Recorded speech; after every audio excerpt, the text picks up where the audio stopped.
Olá, eu sou a doutora Margarete Gonçalves Pederzini, sou acadêmica titular, fundadora imortal da Academia Capixaba de Letras e Artes de Poetas Trovadores, estou presidente da Academia de Letras Jurídicas do Estado do Espírito Santo, sou advogada militante, especialista em direito de família, entre outras áreas.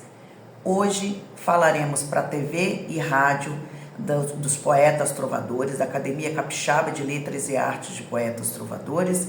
Falaremos sobre o tema da guarda. Guarda, tanto guarda compartilhada, alternada, unilateral, a guarda que pode ser exercida pelos avós, e faremos toda a explanação para que vocês possam entender um pouco a respeito. O artigo 227 do Código da Constituição Federal de 1988, assim como eu já falei no programa passado, quando falei sobre os alimentos, ele já determina uma série de direitos da criança e do adolescente, né? Lá na Constituição Federal fala inclusive da criança, adolescente e do jovem. E lá na Constituição Federal, ele não fala só que é dever da família, ele fala que é dever da família, né, dos pais e da família, mas ele fala também que é um dever da sociedade e do Estado proporcionar essa série de direitos, né, às crianças, adolescentes e aos jovens, como saúde, alimentação, guarda, lazer, cultura, dignidade, liberdade, diversos outros direitos. Também o Estatuto da Criança e do Adolescente, que é a Lei 8.069 de 1990, ela também elenca, sobretudo no seu artigo 4º, simplesmente complementando, na verdade nem complementando, porque a Constituição Federal ela é completa, ela veio corroborando, ela veio confirmando todos esses direitos que a Constituição Federal já elencou. E lá no Estatuto da Criança e do Adolescente, no artigo 22, ele fala especificamente quanto à guarda. Ele diz que, além de incumbir aos pais o dever de sustento, incumbe também o dever de guarda e educação dos filhos, né, dos filhos menores. E também a obrigação de cumprir e fazer cumprir as determinações judiciais, ou seja, toda vez que houver uma sentença judicial determinada pelo juízo, né, relativo a alimentos, guarda, regulamentação da convivência, os pais são obrigados a cumprirem, ambos os genitores, ambos, são obrigados a cumprirem, né? E o descumprimento dessas determinações judiciais podem causar, né, diversas consequências, originar diversas consequências, inclusive a perda do poder familiar, a alienação, a prática de alienação parental pode também fazer com que seja aplicada multa para que a outra parte possa cumprir essa determinação judicial, e pode também, no caso extremo, ser invertida a guarda para o outro genitor, aquele genitor que tinha guarda e que está descumprindo a determinação judicial, como, por exemplo, impedindo o outro genitor de ter acesso à criança, ou incitando o filho, fazendo a cabeça do filho contra o pai, ou dizendo que o pai está fazendo qualquer ato que ele não está fazendo, colocando isso na cabeça do pai, né? Fazendo com que a criança, na cabeça da criança, fazendo com que a criança se insurja contra aquele genitor que não está com ele, né? Que não tem a guarda dele. Isso pode sim fazer com que seja invertida a guarda. A guarda é retirada desse pai que está com a fixação da residência, né? Ou a mãe, o genitor que está com a fixação da residência, e é invertida para o outro genitor. Então, são consequências graves que podem ocorrer, e na prática ocorrem muito, em razão desses descumprimentos das determinações judiciais, ok?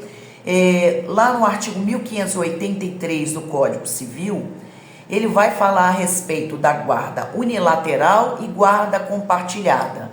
A guarda unilateral seria aquela guarda exercida por um só dos genitores. São casos específicos, porque a guarda compartilhada ela é a guarda que é aplicada hoje preferencialmente, ou seja, a guarda compartilhada é aquela que vai ser aplicada de imediato. Só se aplica a guarda unilateral em casos extremos, específicos, mas a preferência é da guarda compartilhada. A guarda unilateral, somente um dos genitores, aquele que tem a guarda da criança, que exerce exclusivamente a guarda da criança, é que vai poder decidir sobre qualquer situação, onde vai matricular a criança, qual o curso que ela vai fazer, quais os cursos esses curriculares, o que ela pode ou não fazer. Essa é a guarda unilateral. Este genitor, ele mantém essa guarda, né? Ele exerce essa guarda exclusivamente sobre a criança. O outro genitor, para o outro genitor, ele sequer precisa dar qualquer satisfação. Se ele vai, por exemplo, matricular numa escola, ele não precisa comunicar ao outro. Já na guarda compartilhada é diferente. A guarda compartilhada é compartilhado direitos e deveres entre ambos os genitores, pai e mãe. Ambos os genitores vão ter poder de decisão. Qual escola vão colocar a criança, vão matricular a criança, quais cursos ele vai fazer, cursos extracurriculares, se vai fazer uma natação, se vai fazer um inglês. Os genitores têm de decidir conjuntamente. E se não for decidido conjuntamente, vai ser acionado a justiça para que isso seja determinado judicialmente. Se já foi determinado numa ação judicial a guarda, a regulamentação da convivência e também os alimentos, e este genitor que está com a criança está descumprindo, vai se requerer a destituição dessa guarda, né? A mudança, a modificação dessa guarda para o outro genitor, em razão dele estar infringindo uma determinação judicial, ele está praticando atos de alienação parental, por exemplo, ok? A guarda unilateral, ela será atribuída a um genitor, somente a um dos genitores, com base no parágrafo 2º do artigo 1583 do Código Civil, ok? Já falei a respeito da guarda unilateral e da guarda compartilhada. Vamos falar agora a respeito da guarda alternada. Não é a regra é a guarda compartilhada, mas ela, embora não esteja elencada no Código Civil especificamente, ela é uma guarda que pode ser utilizada, sim, desde que esteja em comum acordo, ambos os genitores estejam em comum acordo. Por exemplo, quando os genitores eles combinam em cada um genitor ficar 15 dias com a criança, por exemplo, a mulher, né, a mãe fica 15 dias e o pai fica 15 dias. É possível? É um caso comum? Não é comum, é a exceção, mas existe. Isso deve existir somente quando houver este acordo. Por quê? Para não prejudicar o melhor interesse do menor, para não prejudicar, inclusive, a vida escolar da criança. Isso consegue ser bem equalizado quando ambos os genitores moram, por exemplo, no mesmo bairro, e aí a criança mora próximo do pai e da mãe, e a escola também é muito próxima um do outro.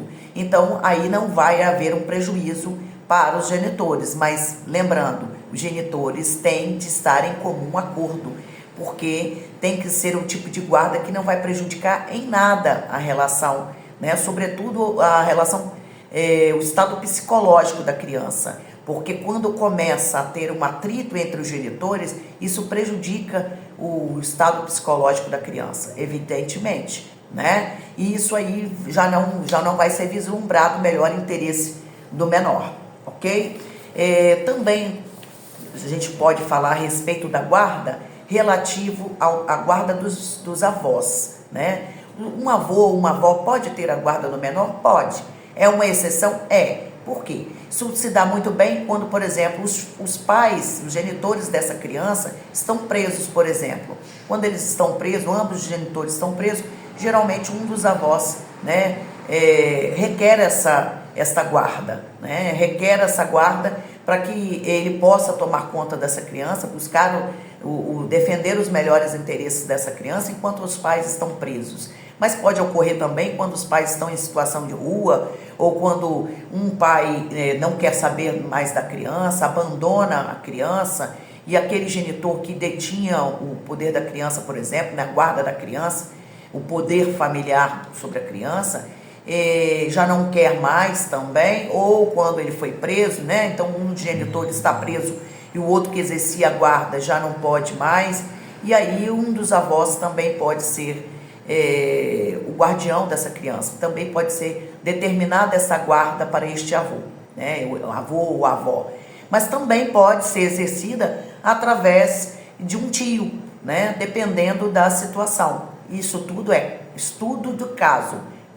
a caso. Nestes casos, o juiz determina um estudo psicossocial, com assistente social, com a psicóloga, visita a residência destes avós, se for o caso, ou desse tio, né? Conversa com os avós ou com o tio, conversa com os menores, para verificar se esta é a melhor solução, se este é o melhor interesse do menor. Então, tudo vai ser determinado conforme o caso e após um estudo psicossocial, ok?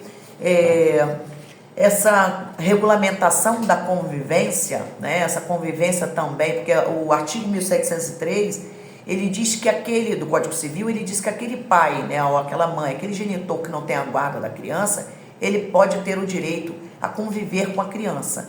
E essa convivência, regulamentação da convivência, ela também vai ser estabelecida pelo juízo, né? Tal como o artigo 1589 do Código Civil, ele diz, né? Ele diz que aquele genitor que não tem a convivência, ele pode requerer seja estabelecido, regulamentada essa convivência. E aí o juiz vai estabelecer conforme o melhor interesse do menor. Geralmente hoje se aplica de 15 em 15 dias. De 15 em 15 dias, o genitor que não tem a guarda da criança, que não tem a guarda, que não esteja com a convivência da criança, não esteja com a fixação da residência da criança, ele vai buscar essa criança de 15 em 15 dias para passar o final de semana com ele. Pega na sexta, devolve no domingo.